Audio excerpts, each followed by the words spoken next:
Hey, I wanted to talk about having a straight neck and what kind of problems that can cause because I see a lot of people on Facebook saying, like, I've got this problem and that problem and I don't know what to do. And they got a straight neck and no doctor's ever mentioned it towards them. Like, they've complete loss of curve in their neck and nobody said anything to them. So, like, I see a lot of people with internal jugular vein compression where they get head pressure and tinnitus. Um, um, and they've got a straight neck, and a straight neck means your C1's more forward relative to your styloids, and your internal jugular veins exist in a space between the transverse process of your C1 uh, and your styloids. So that space gets smaller. Your internal jugular veins get uh, they get compressed. And also, Dr. Middleton in Fort Lauderdale, Florida, he showed that when you restore the neck curve, because he can do this live, so he put a neck weight around your neck, and um, and that pulls the back of your neck forward, creating like a reverse U shape in your neck, which is the natural curve. So it's putting more of a natural curve in your neck, assuming you need one. That's why you're there. And so that while he does that, and then he takes an ultrasound and he puts that on the internal jugular vein. He does before and after. And so after he can say, okay, now that I put this weight on you, and I use a 15-pound weight for my neck curve correction, after he puts it on me, I'm seeing, okay, now my internal jugular vein was closed and now it's open.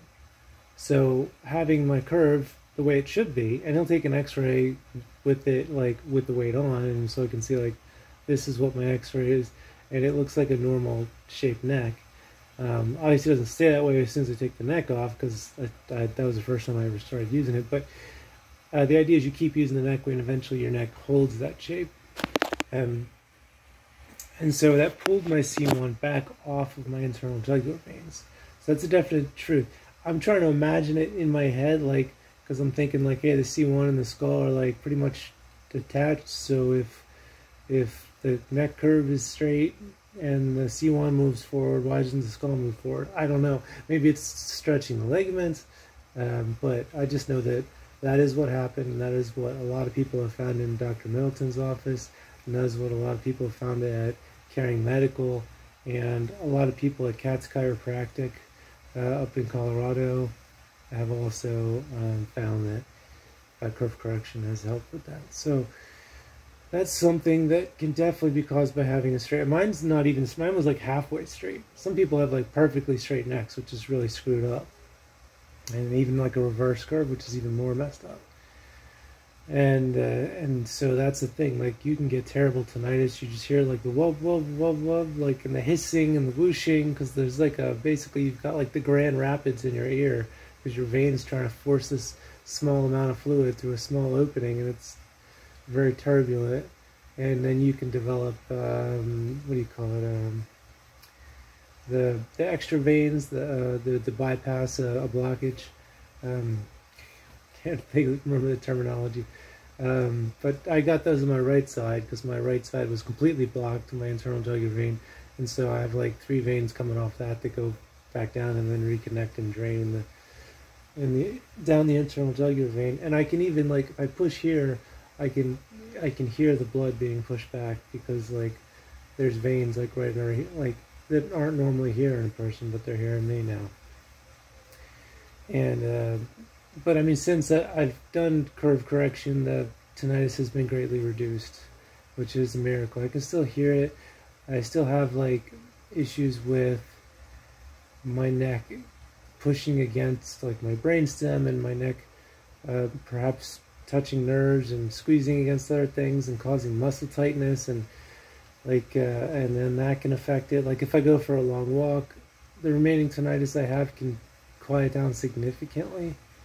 And I don't know why that is yet. I still might have more curve correction to do, but I don't hear it so much. If I put my ear like that, like, I can hear it in my right side. And it's quite loud. It's weird because it's really loud when I put my ear to the pillow, but if I really try to listen for it, I can kind of hear it. But it's really loud to put my ear to the pillow and block out other sounds. But when I'm in an environment with a little bit of noise, it's just I don't hear it that much, if at all.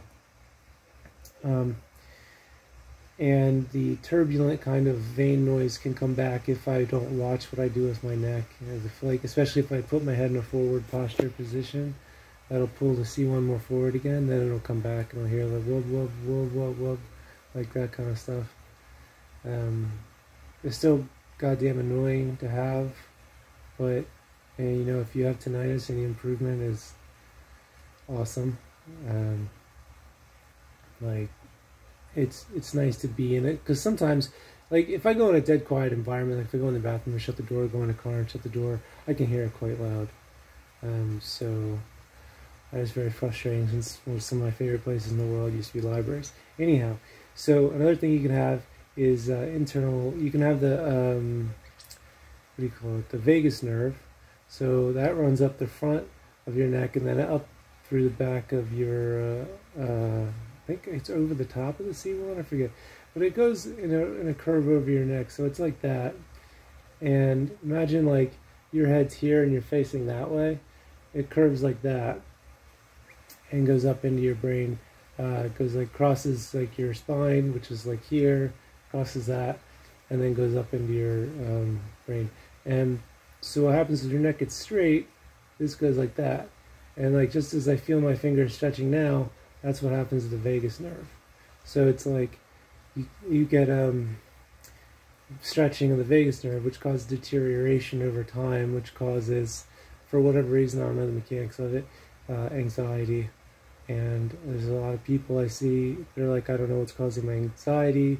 My kids got anxiety, especially a lot of younger kids are having anxiety. And there are other reasons to have anxiety, of course. Mental health is a real thing. But and diet, it could be diet related too. But I have a lot of kids with their heads are like 90 degrees for like every second of the day. Because like if they go to school, they're looking down at their papers and their books, you know, doing work. If they're at home, they're looking down at their cell phones, and if they're having a forward posture on their computer. So it's just like you're constantly, since you're a young kid, pushing your head forward and straightening out your neck. And there's like kids I've seen, they're like 5 and 6 years old that have like forward head posture. And that's always been the case throughout history. I mean, this isn't like a brand new thing. Like, I'm sure ancient monks in like 2000 BC, like who were writing, had their heads down and, you know, had poor posture and had problems with that. It's not, but it's like because of how addictive cell phones are and computers, the way we sit at them, and the way screens affect us. Like, I think something more is going on with screens because of how, like, I can look at a screen. I've met other people like this, where if I can hold it, like this cell phone up is here. If I held like a book up or like a newspaper or something else and close and looked at it, it wouldn't bother my neck. But if I was like using my phone like this for like half an hour, my neck would start to hurt. And granted, my neck's already screwed up and messed up, but it's extra sensitive to things that bother the neck. But the fact is, it also causes neck issues. And it has something to do with the way my muscles move in my eyes and my neck when I'm looking at a screen, and I don't know why. I don't do it consciously, but it happens. So I don't understand that, but I know that there is a connection between your eyes and the occipital muscles in your neck, and the occipital muscles are near the alar ligaments, which I have problems with, and I have problems with that whole area. So there's all that. So straight neck can cause issues with anxiety. You can have heart problems, like my heart, when it was bad, when my CCI was worse, before I got the PRP posterior injections, my heart would skip beats. Like if I was laying in bed and I tucked my chin down like that, I would get like my heart would stop. And so that was the thing.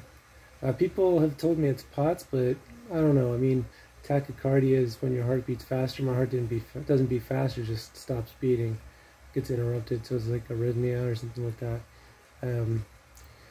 So that's something that can happen. And of course, if your spine is also straight, it's likely that the ligaments are stretched and or damaged.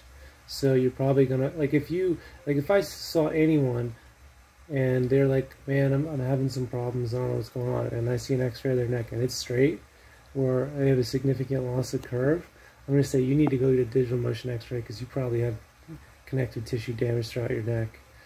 And it's also worse on the alar because I don't know why, but everyone I see with a straight neck has alar issues, alar ligament issues. So basically, the alar ligament holds your C1. C1 is the topmost vertebrae. So at the top of the tower, when it's straight, when it's not curved, which I guess I can't really make, it's like an S shape. I can't do it with my fingers quite, but the alar is at the top, C1's at the top, and your head's at the top, right? So when you lean forward and your neck's straight, somehow I think just because of the basic physics of it, it puts more strain on that C1 joint and on that alar ligament, so you're more at risk for significant alar problems, craniocervical instability, which is a hellish condition. You do not want it. So if you have a straight neck and you don't already have it, get a digital motion x-ray. And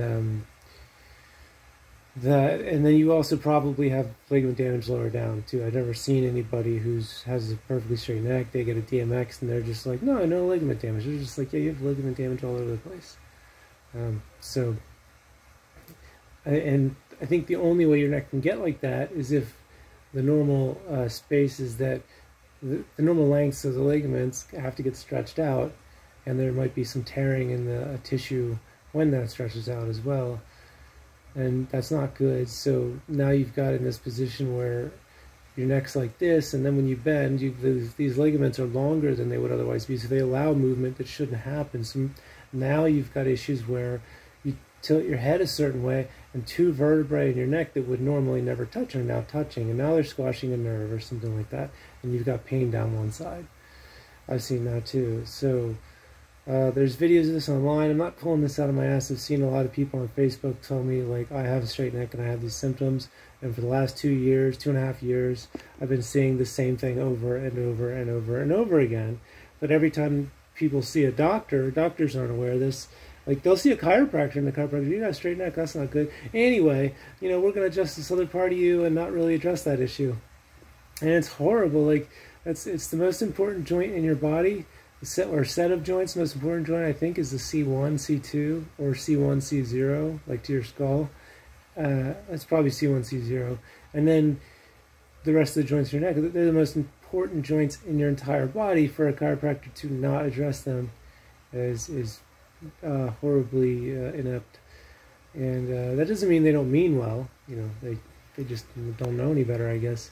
But that being said, if you go to a chiropractor, for your neck, you want it to be an upper cervical chiropractor, like Blair Method, NUCA, or however you say it, NUCA, Atlas orthogonal, someone who's going to be very gentle when they, you know, some light pressure on your vertebrae to move it, you know, use an Atlas orthogonal arm to apply that pressure to it that can move it a little bit.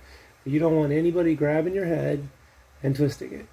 You never ever let anybody do that. Don't ever let anyone touch your head and crack it. Don't let them twist your neck. It's just stupid. It should be a 100% illegal, and that's not just because I'm mad about it. It's not emotional. It's just, if you think about what they're trying to accomplish, trying to get things to loosen up in your neck, it's like, okay, that's good, but is it going to be permanent? Probably not. And also, what's going on in your neck involves a lot of tissue and arteries. So like if they twist your head and you tense up slightly, because you know they're grabbing your head and yanking, then when you tense up, all that flesh is tearing. Connective tissue, muscle, like that's torn. And if it's connective tissue, that damage is not going to heal fully. Like, it's very likely it's not going to heal fully. And the only thing you're going to be able to do to fix it is regenerative therapy or cervical fusion. So it's like, why would... And regenerative therapy is great and all, but it's not covered by insurance. So, you know, and you're literally risking your life. I've seen a lot of people's lives ruined by this. And there's not really much repercussions. Like these chiropractors out there killing people and ruining lives, they're still practicing. I don't know how, but it's just like, your life's going to end. They're going to say, "Oh, wow, that's so unusual. That doesn't happen." And then they're going to go on practicing the next day. They don't give a shit. So like, don't let if they want to crack your back or if they want to crack your shoulder, maybe if you trust them. I don't know so much about. I would never let a chiropractor manipulate my spine. You didn't do my shoulder. If you fuck that up, my rotator cuff's torn. But I don't want you fucking up my spine, because that's just really, really expensive and really, really problematic and painful, and it may never fully heal, and there's a lot of sensitive stuff in there. Don't mess with the spine.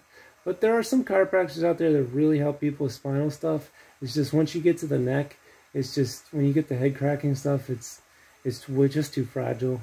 You're dealing with like fine china up here. Like you can't screw around with that. It's so easy to damage it. It doesn't matter if you're big and tough. It doesn't matter.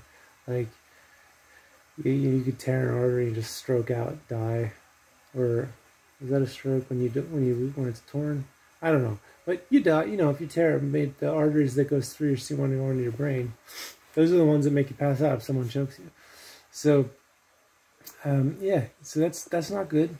So don't let any chiropractor screw with your neck. And also, yeah, those are the things that I see where, like you need to address your neck curve, and you can do it with neck weights. Like I use the Halo neck weight, which is only allowed to be sold by chiropractors. If you want, you can call Dr. Middleton and talk to him about it in Fort Lauderdale. And Caring Medical, I think they will only talk to you if you go there and like spend a shit ton of money. But Dr. Middleton will do a consultation for you for like, I think remote's $300. And but it's good. Like he can tell you, if you call him, you can say like, here's these problems, and maybe he'll think if you have internal jugular vein compression, he can tell you what kind of CTV to get that caught, and then he can go over the analysis for that and compare that with like your neck and what kind of neck weight you might need. Obviously harder to do remotely because it's good to wear the neck brace and have an ultrasound. I mean, you could buy one yourself, it's $2,000, but I think the one he uses is about that much. So, but anyway, it's good to have that to see which weight would be best for you. But I mean, if you go for like a 10, 15 pound weight, it's probably going to be good.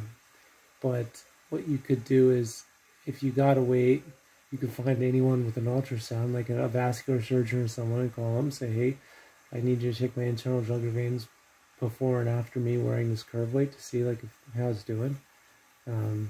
Which I know sounds tedious, but I don't know of a better way to do it unless you want to fly to Florida or fly to Dr. Katz in Colorado. If you can find someone closer to you.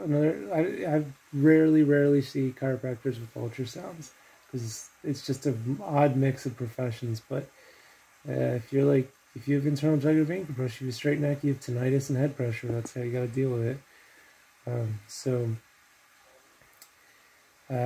That's why I use the Halo neck weight. It's great.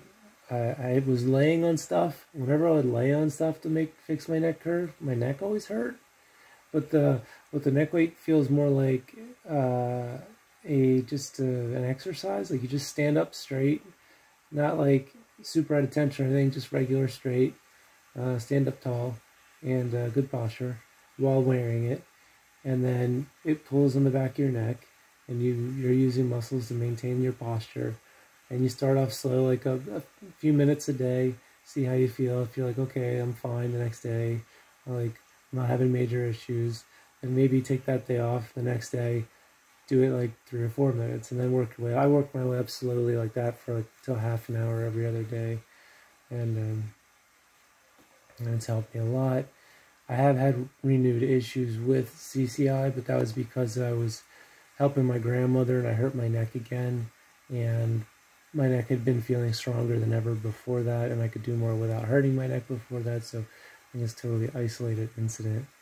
And I also had, I think it was also from spending too much time on the computer as well, but the neck weight, I never felt like it hurt me at all, even though I have problems with my alar ligament, and I had problems with other ligaments. Like, it felt good. My alar felt better. After using it, it felt like there was less pressure.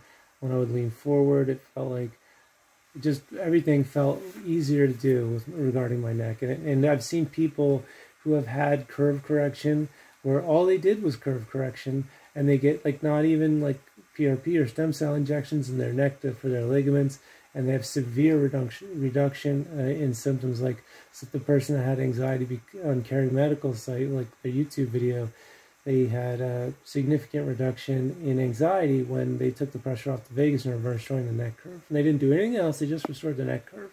And I restored my neck curve, and I have more progress on my tinnitus than anything else I've done. Like, the injections have helped a little bit, but my tinnitus stayed the same pretty much until I started doing curve correction. That was the only time. Now, there are people that reduce their tinnitus by shaving the C1 or stenting, but it's crazy to me that you can have your C1 transverse process squashing your internal jugular veins, and your neurosurgeon or your neurosurgeon might do a fusion, maybe doing a fusion on you, and they'll just be like, yeah, let's just keep everything as it is, and, you know, maybe like shave the C1 or whatever. And a neurovascular surgeon's like, maybe you got to move the styloid. Although if it's your C1, moving styloid won't really help. But if the C1 is the major culprit, which you can find out via CT venogram, or a catheter venogram, to be sure. I mean, a ultrasound can identify flow problems, but if you really want to see what structure is responsible for the problem, for sure, you know, because if you're going to do surgery, like you want to get a CTV or a catheter venogram. So I've had both, and they're both good. So CTV showed 80% in the left, 90% stenosis in the right, and they're basically both shut.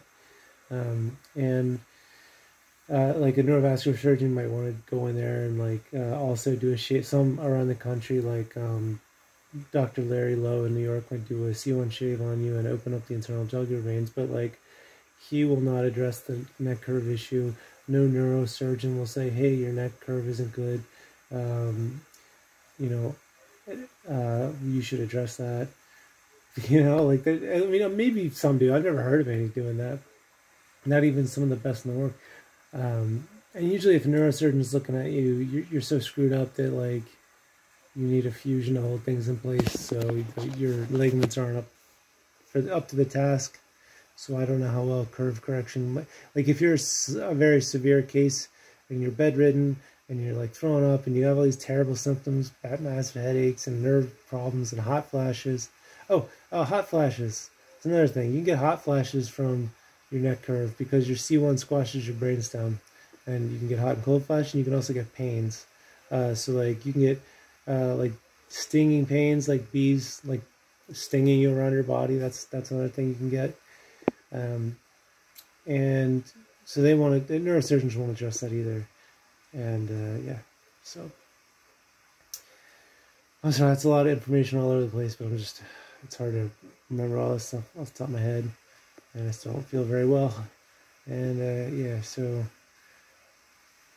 they won't really address it. If you can address it, if your ligaments are up to the task. Like, I have pretty damaged ligaments, and I can still address mine. And so I'd say if you have a straight neck and you're able to, and you have some symptoms like head pressure or pain or whatever, like, you got to address even if you don't have symptoms, you got to address the cervical curve. You have to try. Like, there's nothing that says you have to try hard. You can try very lightly, take it nice and easy, there's a lot of curve correction things on Amazon, like devices that people swear by. You can read the reviews.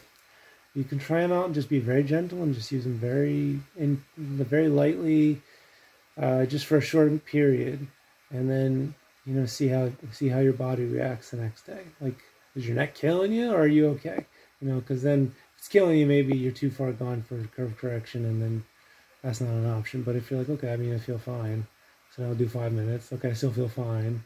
Okay, so now I'm doing 5 minutes every day for a couple of weeks, and I'll maybe eventually move up to 10 minutes, and so on. And then over time, you can get x-rays at your local upper cervical chiro or whoever that you can find locally to check up on you for your progress. And you can see, like, how's my neck curve doing? Because you don't want to get to the point where you're like, okay, my neck is curved too much. But it takes a while. Like, if you're being gentle about it, it can take months and months to get your neck curve back to normal. But it's worth it, and it's necessary. It's something you need to do if you have a straight neck. And I would say consult a professional like Dr. Katz, or Well, I think they're the only professional I know off the top of my head that does curve correction. Well, I mean, Dr. Middleton and Fort Lauderdale are the only ones I know. But there are, if you find someone experienced, they can help you with the process too. But that's been my experience, and that's my knowledge with it. And it is very important. And these are the symptoms that you can have with it that other doctors will not tell you. They'll just say it's some, I don't know. And you're like, well, is my neck a problem? And they're like, not, no. And it's like, yes, your neck can definitely cause these things. I've encountered hundreds of people online that have had these problems. Dr. Middleton and the guy over at Hauser and Carey Medical and people over at Katz and even people over at Gen X like Centeno and Schultz and all of these people see people with straight necks who have these problems, and they see them on a weekly basis, week after week after week, and correcting that curve alleviates symptoms for a lot of these people, and they see that too. So it's not just me, it's the whole community who's dealing with this neck issue problem in conjunction with neurosurgery, neurovascular surgery, and regenerative therapy that are noticing these patterns and have been noticing them for the last decade at least.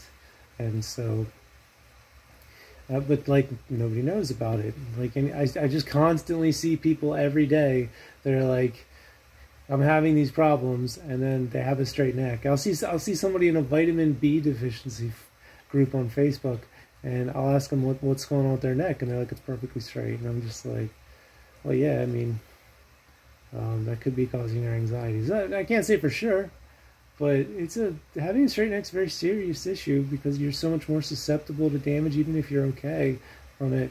Like, you fall down, it can't absorb, can't act like a spring so much and distribute the pressure amongst the discs in your neck, and more of the pressure gets, depending on how you fall, can get put on the ligaments. And just sitting and working and doing any kind of walking, just anything that you do with your body is going to put more strain on your neck because it's not supposed to be in that shape, and for good reason. So it's something that you need to address. And if you have these symptoms, and I'd get an X-ray on your neck from an upper cervical chiropractor, have them check it out, see what your curve's like.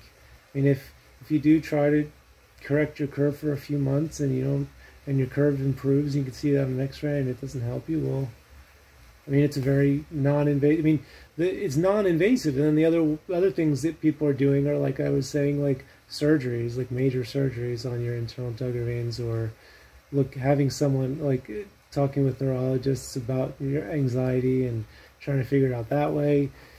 And this is a simple way that is something you need to do if your neck doesn't have a curve, and it can resolve these things without any kind of surgery or any pharmaceutical drugs or anything like that. So I think it's very important for you to know, especially given that the amount of time we've been head forward.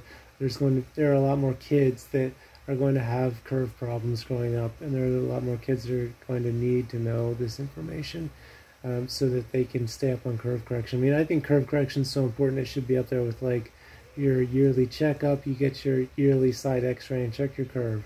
Just always check your curve. And yeah, so you get the idea. So that's it. I hope that's helpful.